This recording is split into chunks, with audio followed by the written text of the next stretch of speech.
What a beautiful morning for landscape photography.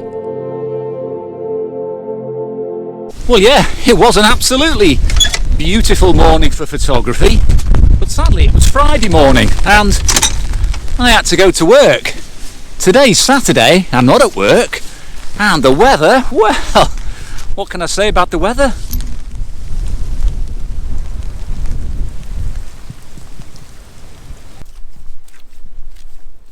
Well, today's vlog, is all about getting out in all sorts of weather and not worrying about noise or grain in your images, because noise and grain can be your friend. I mean, look at today's weather, absolutely horrific, but if you use the right approach and you use the right settings or the right film, you can really make the most of this weather.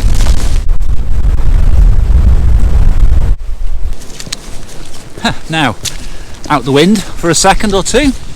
Now, I have come out with 35mm Nikon equipment today. I've got a single zoom lens, whoa, safely in a plastic bag with elastic bands holding it around the camera, really sophisticated. And I've loaded some Ilford Delta 3200 high-speed black and white film because I want gobs of grain. I want grain coming out my ears on this shoot. I do not want smoothness. I do not want definition. I want you to feel something that I'm feeling while I'm stood here, and the still images, I want them to represent it too.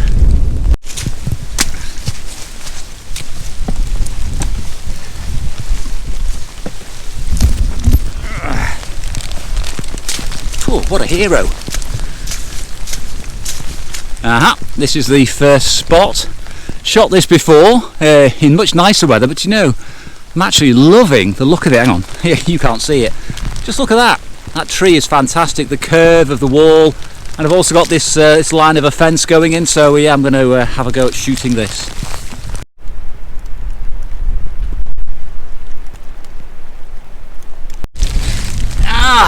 But before I start shooting, let me just talk you through my camera for the day. I did mention it was Nikon 35mm. Now this is a Nikon F90x.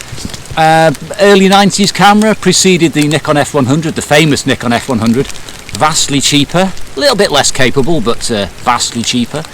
And I've got a 28-200 zoom on, a Tamron zoom. It's not a great lens, it's pretty good. Perfect for this weather though, because it's got the entire focal range I need, probably. And I haven't got to change lenses because I ain't changing lenses in this weather. Now, the plastic bag is courtesy of Aldi, the supermarket, and the elastic bands, yeah, found in the drawer. That's my waterproof casing for the day. Now, it wouldn't be the end of the world if the camera did get wet and a bit damaged, although I wouldn't want it to. So yeah, it's a good idea not to bring your pride and joy out in conditions like this unless it's weather sealed, and this isn't, by the way. Anyway, bit of shooting.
I'm just seeking a bit of shelter inside an old derelict building.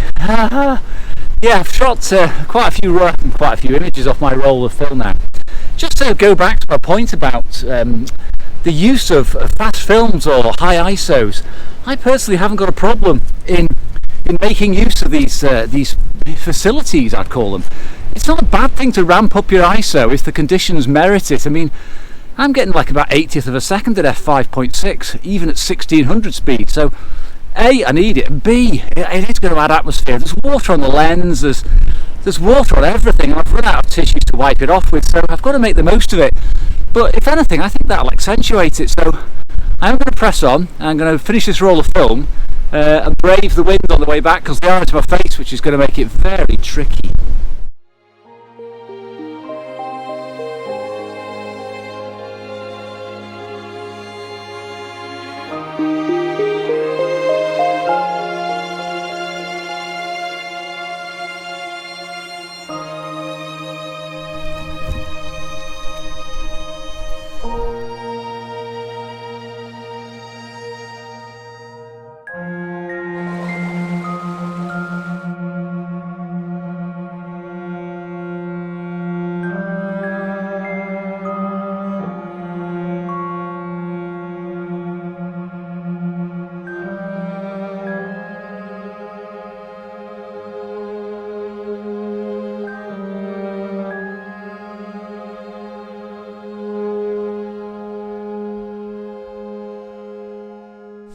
Well, that's it, that's the shooting part of the day over.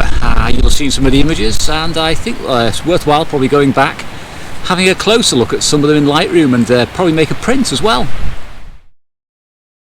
Well, yes, as you may have seen on that video, I really did enjoy myself despite the weather, just like the last one. But this time out, I don't know, maybe I'd sort of got a bit rain happy. But I don't know, it was just one of those trips where, despite everything being thrown at me, I absolutely loved it. I absolutely loved it. I had no camera bag, I had no tripod. Just the plastic bag with a Nikon F90x, what could be simpler? And some of the images I got, I actually am very pleased with, I'll be honest. Now this time, unlike the last time, when I brought the camera up to my eye, and I sort of like panned around the scene, I thought the light meter was broken because I was rating the film at 1600 to get a bit more shadow detail. Delta 3200 is definitely better at 1600.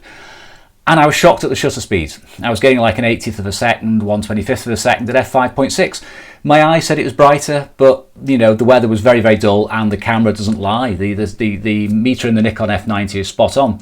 So I went with the meter reading. I used fairly wide apertures and I just blasted away, and I really, really enjoyed it. Anyway, enough rambling. I did say I was going to do some printing, and like the last time, I've gone into the darkroom and I've made a couple of prints of the favourite two images from the day. This is the first one, the abandoned dwelling. I'll do a close-up of this so you can see a bit more detail, and I really like it. The mood and atmosphere in there, it's absolutely, yeah, it really sums up the day. There's a ton of grain in the sky, which is exactly what I wanted. Second one was practically the last shot of the day, and this is one just overlooking Llyn itself towards Snowdon, and Aran. Beautiful, beautiful mood on the water, and yeah, I just love the grain. I love the slightly out of focus grasses in the front. And who cares if they're out of focus? It all adds to the atmosphere. It gives you that proper separation between the various layers within the scene.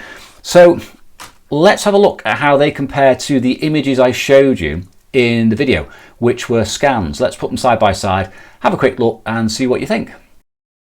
Okay, so here are the images from the day, processed and unprocessed versions. Now something sometimes I get asked is, how much processing do I actually apply to the images that you see in the video? Well, here's a good example. Let's have a look at these two side by side and kick off. On the left, the unprocessed image straight from the scanner, and on the right, the one I put in the video.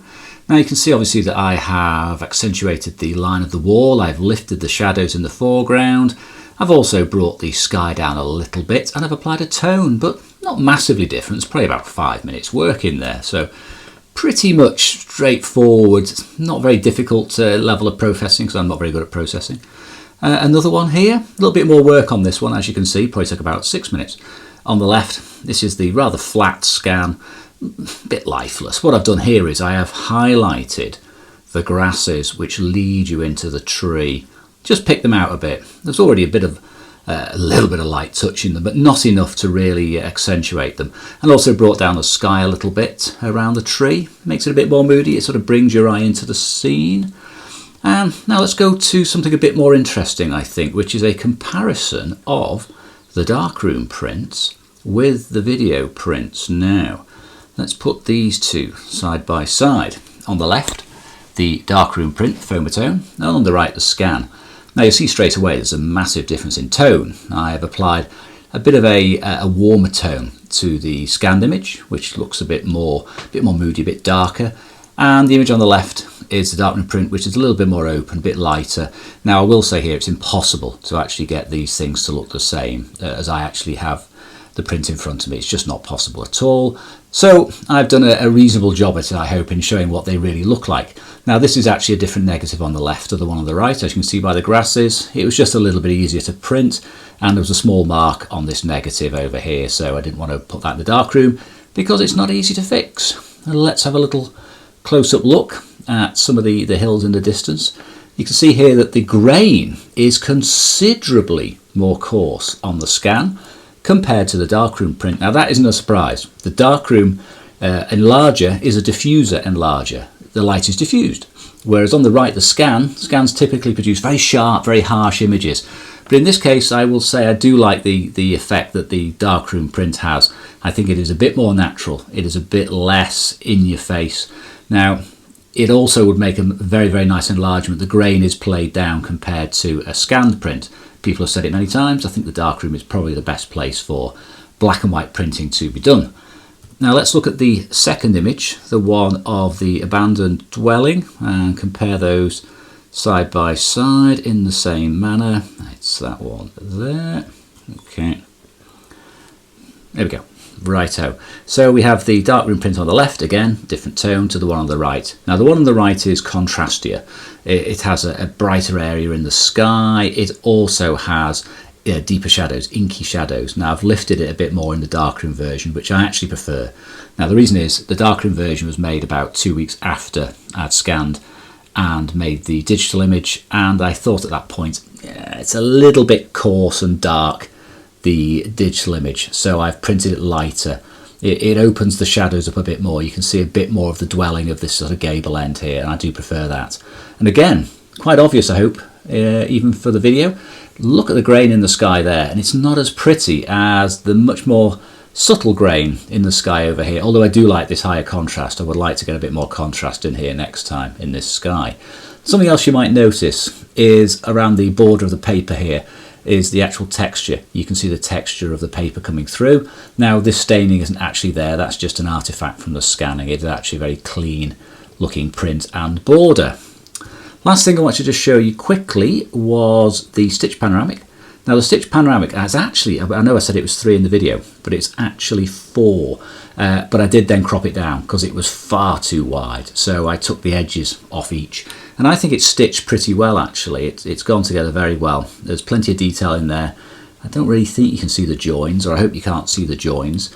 The individual negatives it was made from are these here. Yeah. And as you know, in Lightroom, you just go in there and you do the photo merge into panorama, you know, etc., etc., and it will create the panorama for you. And you can obviously choose the mode of creation there. So yes, that's the Lightroom comparison. So yeah, hope you enjoyed that bit. Well, I hope you can see from the comparison there that you know, there are differences, quite significant differences really in many ways. But I do prefer the darkroom print.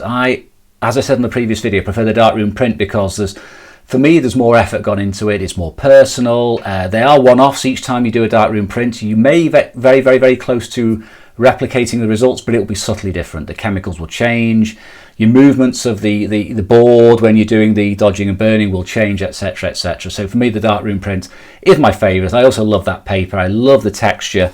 You know, it's tactile. I can't demonstrate it on YouTube. You just have to buy one from me. So yeah, it's one of those things where personally I really, really enjoy the sensation of having a darkroom print in the hand, and even on the wall I can actually appreciate the difference with an inkjet print. Not that inkjet's bad, I love inkjet as well, but something magical about black and white darkroom printing.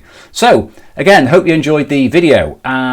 Maybe not going out with Delta 3200 next time. Hopefully the skies will have cleared and the rain will have blown away and we'll have some different conditions for a change, but you never know, this is Britain after all. So thank you for coming along again, and I will see you again on the next trip.